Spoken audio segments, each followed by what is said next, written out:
하나님 말씀은 요한복음 13장 12절에서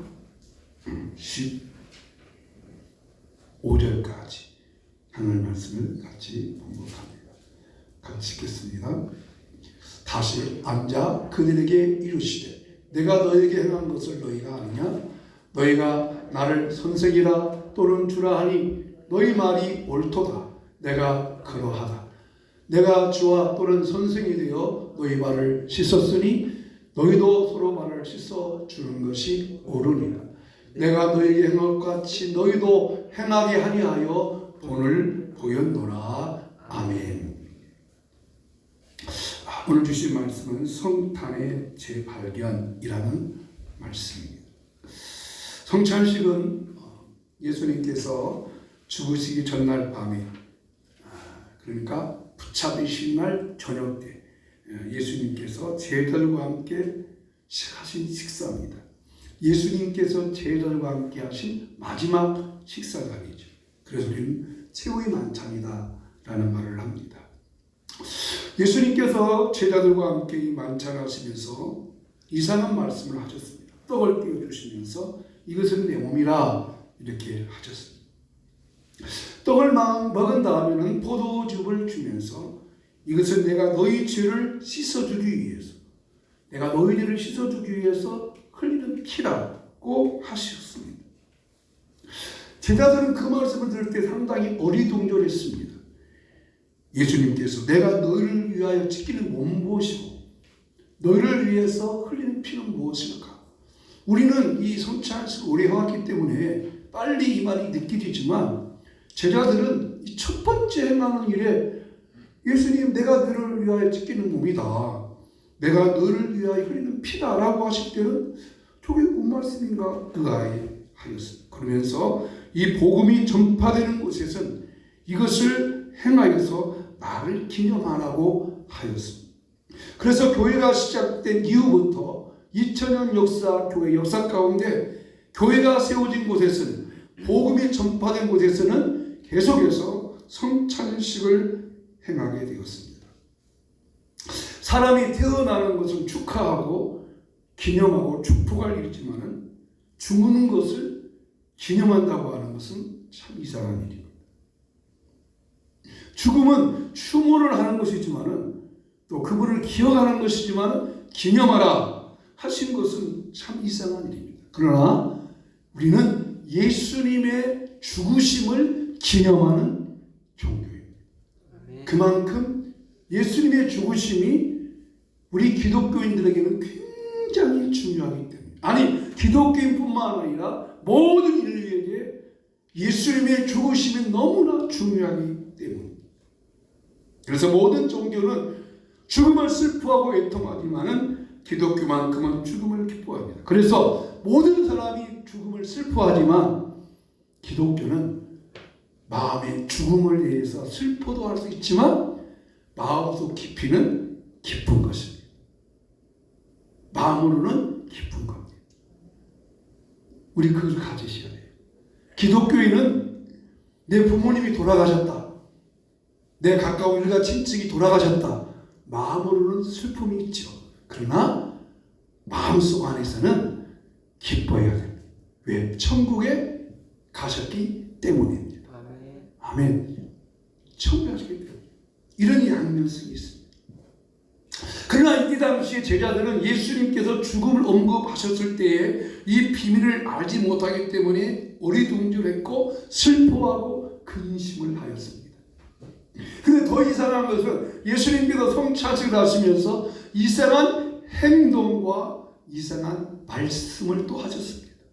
이상한 행동, 뜻밖의 행동이었어요.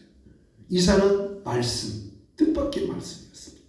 그 이상한 행동과 이상한 말씀 속에서 우리는 오늘 새롭게 성찬이 무엇인가를 발견할 수가 있어서 오늘 말씀의 제목을 성찬의 재발견이라 하는 말씀을 정했습니다.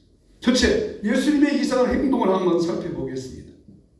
유대인들은 식사에 초청을 받으면 하인, 그 식사 초청한 사람들의 손과 발을 다 씻어줍니다.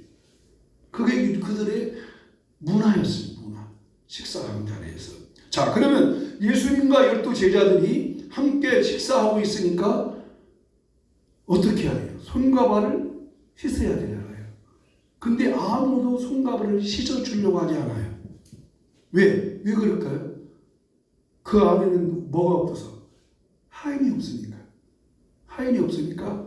그죠? 예수 12 제자들, 선생님, 그 10명이 함께 식사하는데 식사하기 전에 손을 이렇게 닦아요. 또 발도 씻어야 돼요. 그게 그들의 습관이에요. 그 문화였어요. 그런데 그 가운데 내가 어떻게 하인이 돼가지고 그 발을 씻는다고 하는 것은 하인이 하는 것인데 발을 씻어줄 수 있느냐? 아무도 하지 않습니다. 그러니까 예수님께서 그냥 벌떡 먼저 자리에 일어나셔서 수건을 허리에 두르시고 대야의 떠다가 제자들의 발을 하나씩 씻겨주고 있습니다. 그렇다면 이때 뭐라 할까요? 제자 중에 한 명이 벌떡 일어나 예수님, 아니 제가 할게요.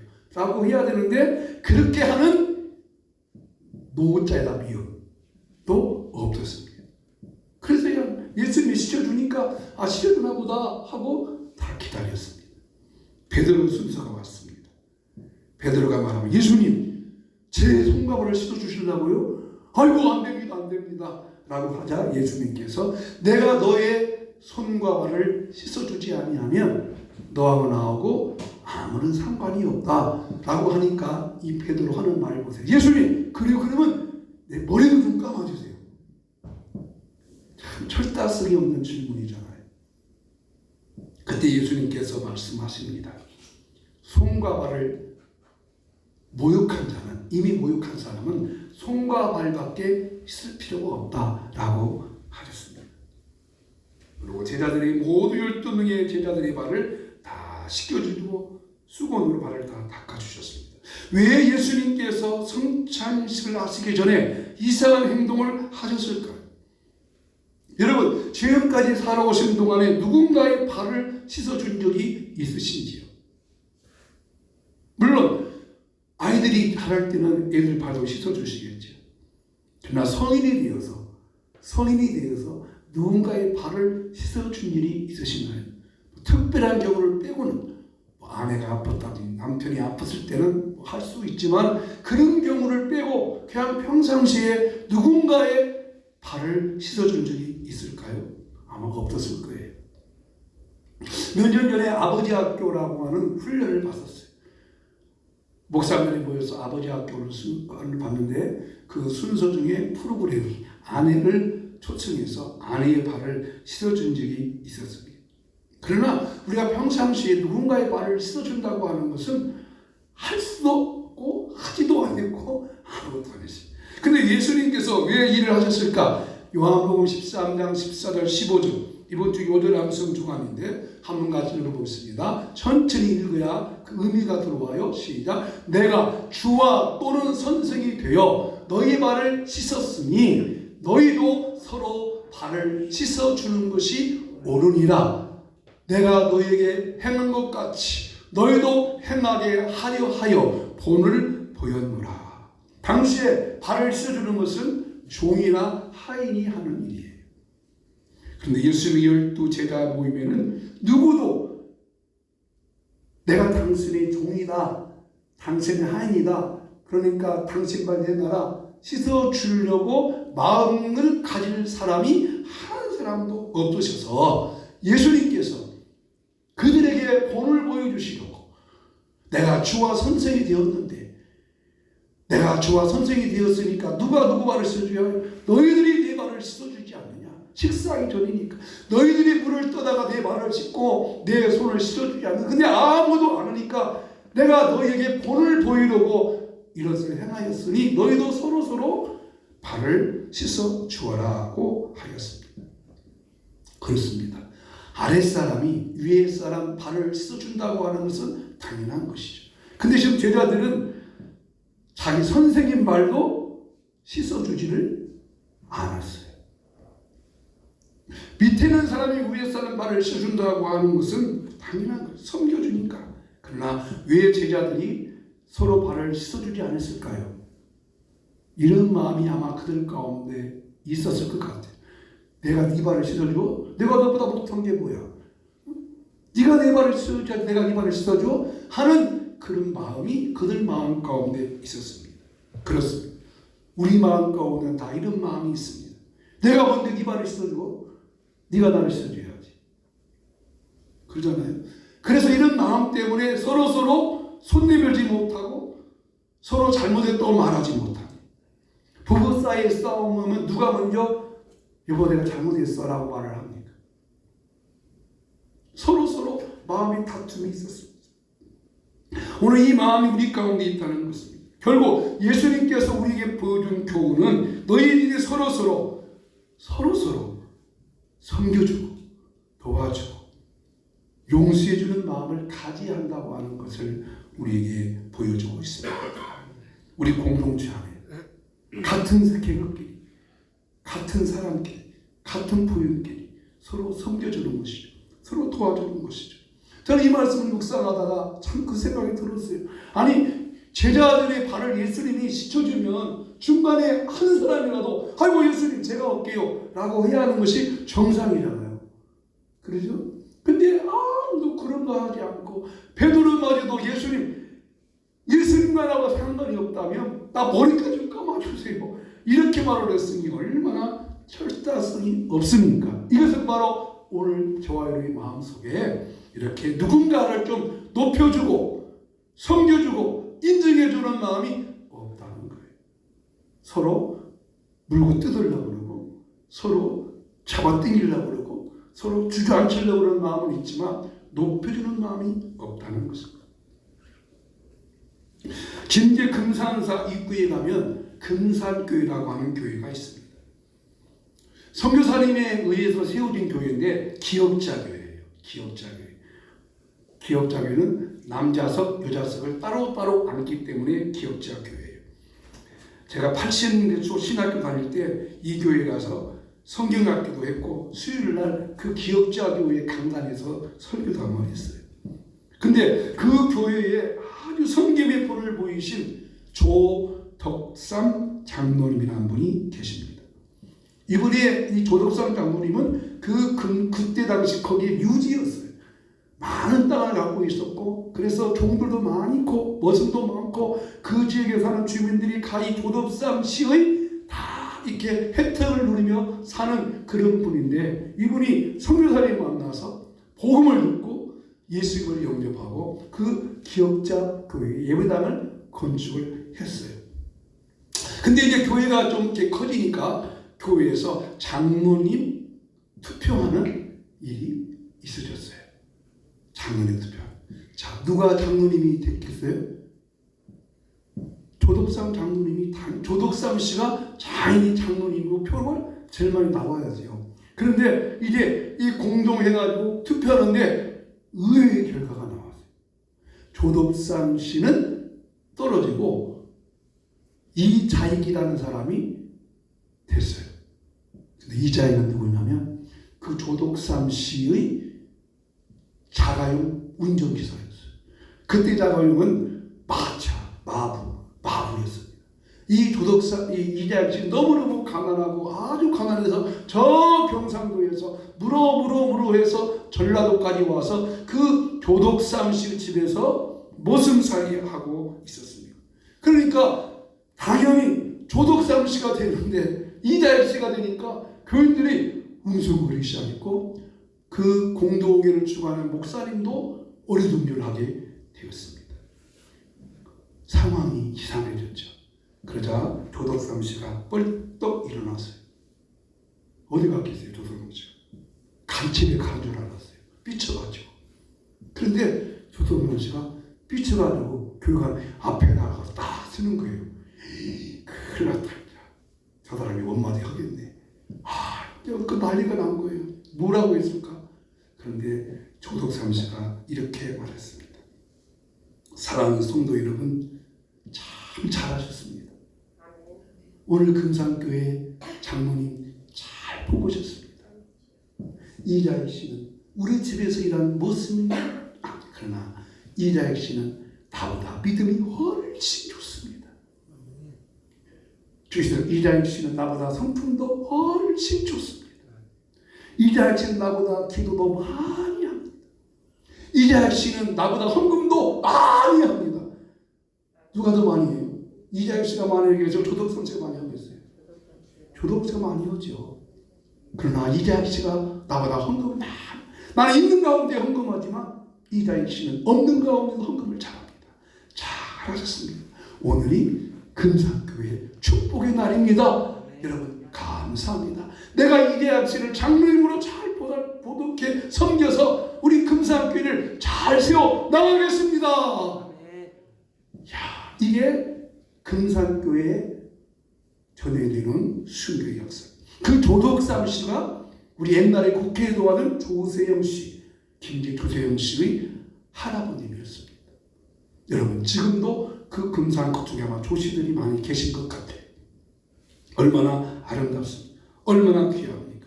이것이 바로 참된 신앙의 성인. 여러분 하나님께서 기뻐하시고 여러분의 성김이 천국에서 빛날 때까지 안 나온 성김이 여러분 가운데 임하기를 축복합니다. 우리 한번 이 찬송 같이 하겠습니다.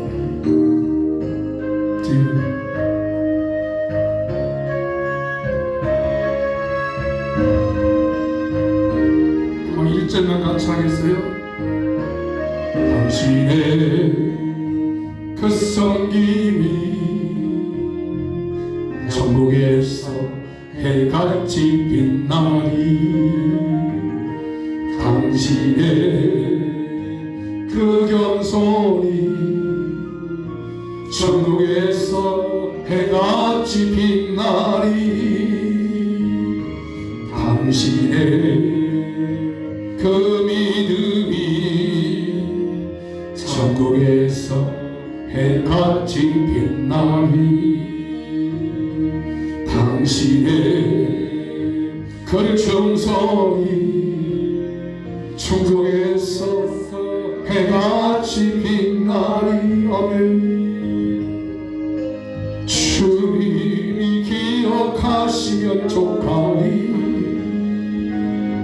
예수님 사랑으로 가득한 곳은 천사도 흠모하는 아름다운 그곳은 천국에서 해같이 주님이 기억하시면 족하리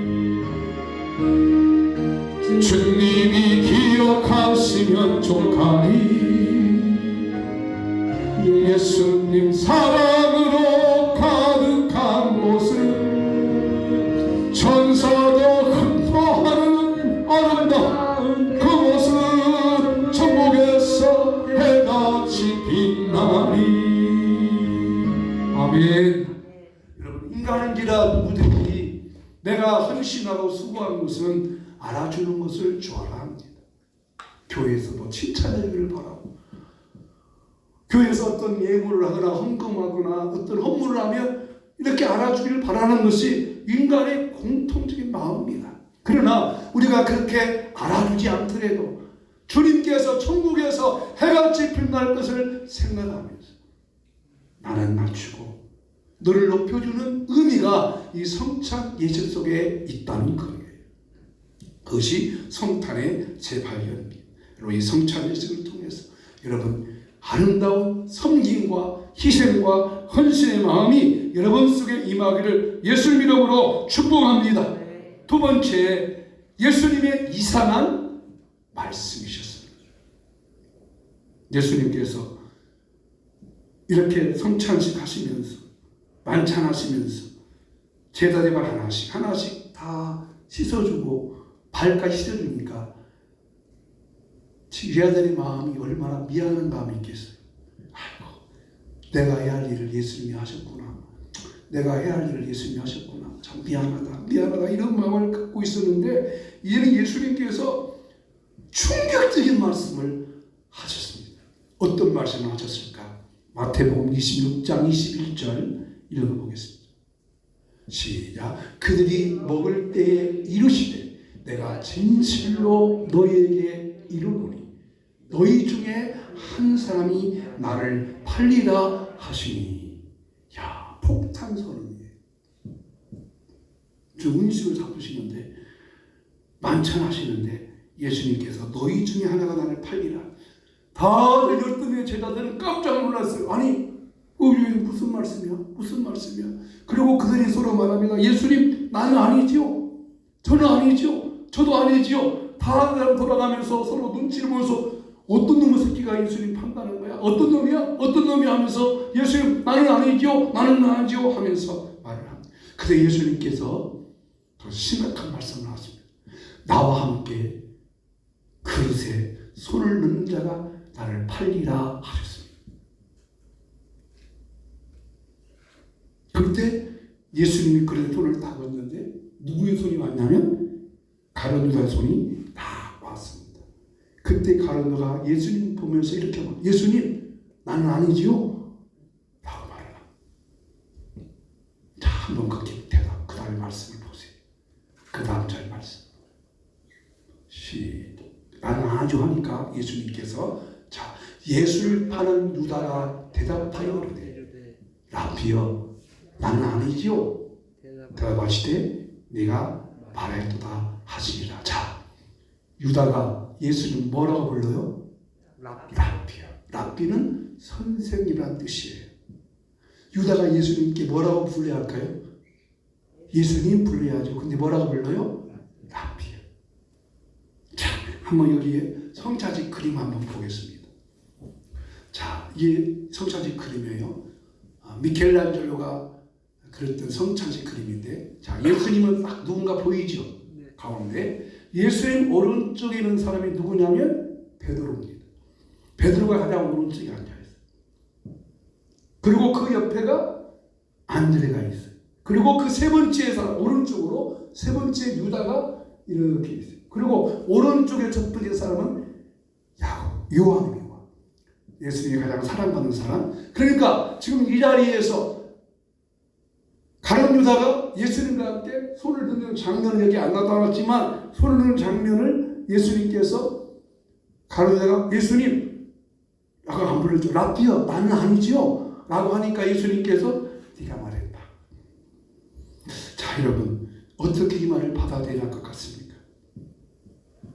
가룟 유다가 이미 예수님을 그 삼시에 팔려고 바리새인들과 제사장들과 다 약속을 했어요. 그리고 뻔뻔스럽게 지금 이 밤에 성찬식에 앉아 있어요. 그러니까 예수님께서 나와 함께 그릇을 손는 자가 나를 팔리라고 한다면 가룟 유다의 마음속에 양심이 틀리하잖아요. 그러면 뭐라고 말하겠어요? 이때 예수님 다 알고 계셨군요. 제자들은 모르지만 예수님 알고 계셨군요. 어떻게 하셨어요? 예수님, 내가 잠깐 어떻게 정신이 팩 돌아가지고 예수님 그렇게 못쓸 짓을 했어요. 예수님 용서해 주세요 라고 했더라면 얼마나 좋았겠어요. 근데 예수 제자들은 그렇게 하지 않았습니다. 끝까지 예수님을 회개를 주었는데도 회개케 하지 않았습니다. 여러분, 이 미켈란젤로의 그림 가운데 유명한 예화가 있잖아요. 이 미켈란젤로가 그림 부탁을 받았어요. 예수님의 그림 그릴 사람 모델로 찾아서 그렸어요. 11명의 제자의 모델로 다 찾아서 그렸어요. 근데 마지막 한 사람 가룟 유다 얘 모델을 찾아야 되는데 가룟 유다 모델을 찾을 수가 없는 거예요. 누구를 가르치라고 할까? 그래서 누가 조언하기를 지금 저기 암흑의 교도소에 가면 그 사형 집행을 얻을 한 죄수가 있으니까 그 사람을 모델로 삼으라고 하였습니다. 그래서 미켈란젤로가 그 사람한테 가서 내가 이런 그림을 그리는데 당신이 가룟 유다의 그림의 모델이 되어줄 수 있겠습니까? 라고 하니까 이 사람이 눈물을 톡톡 흘립니다. 그리고 미켈란젤로 이렇게 말합니다. 선생님, 나를 모르십니까? 예, 모릅니다. 처음 봅습니다.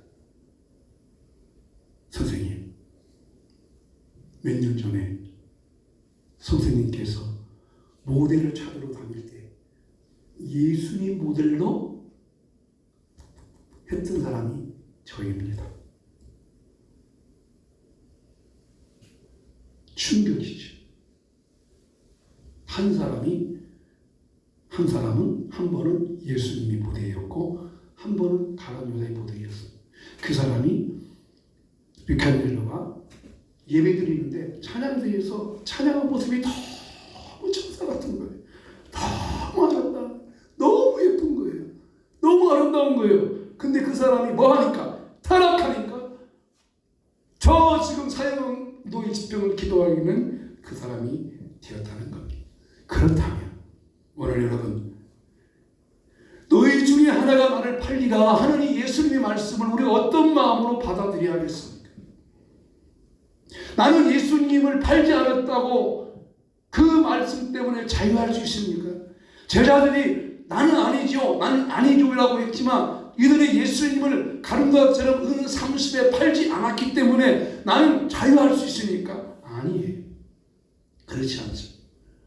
예수님을 팔지 않았지만 예수님을 절대로 분하지 않겠다던 베드로는 현장에서, 현실 앞에서, 상황 앞에서 어쩔 수 없어서 예수님을 모른다고 3번씩이나 부인했던 베드로도 역시 예수님을 판 사람이었다고 하는 것을 우리는 받아들여야 합니다. 또한 예수님을 다 버리고 도망갔던 10명의 제자들도 예수님을 팔지는 않았지만 예수님을 팔았던 자라고 할 수가 있습니다. 왜냐하면 예수님이 십자가 지실 때 예수님이 십자가 지실 때 십자가 바로 앞에까지 서 있던 요한 한 사람 빼고 그 한 사람은 사도 요한은 예수님을 판지 않았죠. 그래서 예수님께서 요한아 내 어머니다 라고 하는 사명을 받았어요. 그러나 나머지 모든 사람은 가룟것처럼 은 30의 돌을 거리하지는 않았지만 베드로를 비롯한 나머지 제자들은 그들의 생활 속에서 예수님을 포기하고 도망가 버렸기 때문에 예수님을 팔았던 사람이라고 하는 것. 그렇다면 오늘 우리는 어떻게 이 말씀을 받아들여야 할까요? 내가 예수님을 주신 사명을 감당하기 어렵다고, 힘들다고 그 자리를 피해가는 사람이 예수님을 판 사람이고, 그렇잖아요. 힘들고 어렵다고 그 자리를 피해갔다면 사명 버리고 간 베드로도 마찬가지잖아요. 물론 베드로가 사명 버리고 도망갔지만 회개하고 돌아왔지만 힘들고 어렵다고 그 자리를 떠나버린 사람, 나 때문에 교회가 욕을 먹고 하나님의 교회가 비판을 받는다면, 나 때문에 예수 믿는 사람이 욕을 먹는다면 나도 역시 예수님을 판 자라고 할 수가 있습니다.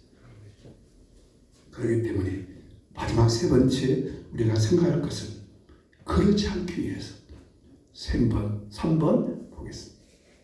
성찬을 했으니까 남은 생에는 주님을 위해서 살아야 한다는 것입니다. 그랬으니까 더 이상 내가 예수님 분하지 않고 더 이상 팔지 않고 사명을 포기하지 않고 내게 주신 것을 잘 감당하기 위해서 남은 생애를 주를 위해서 살기 위해서, 이렇게 주님께서 말씀하신 대로 내가 주와 선생이 되어 너희 발을 씻어 주었으니까 너희도 서로 본을 보여주는 삶을 살아라 하는 말씀이에요. 다시 13장 14, 15절 말씀 다시 읽어볼까요?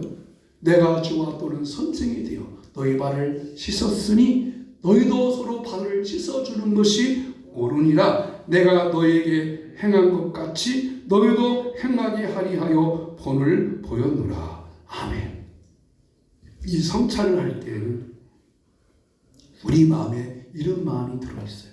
이제 성찬할 때 좀 이따 하겠지만은 오늘은 성찬을 한 분씩 나와서 이렇게 성찬에 떡을 드시고 포도즙을 드시겠습니다. 자, 성찬 떡과 포도를 먹으면 우리 마음에 입맛이 딱 나타나잖아요. 어떤 느낌이 있잖아요. 맛이 있어요. 그 맛이 있을 때 이런 마음을 가지셔야 돼요. 한번 같이 합시다. 이 시간에 예수님이 영적으로 나에게 임하셨다.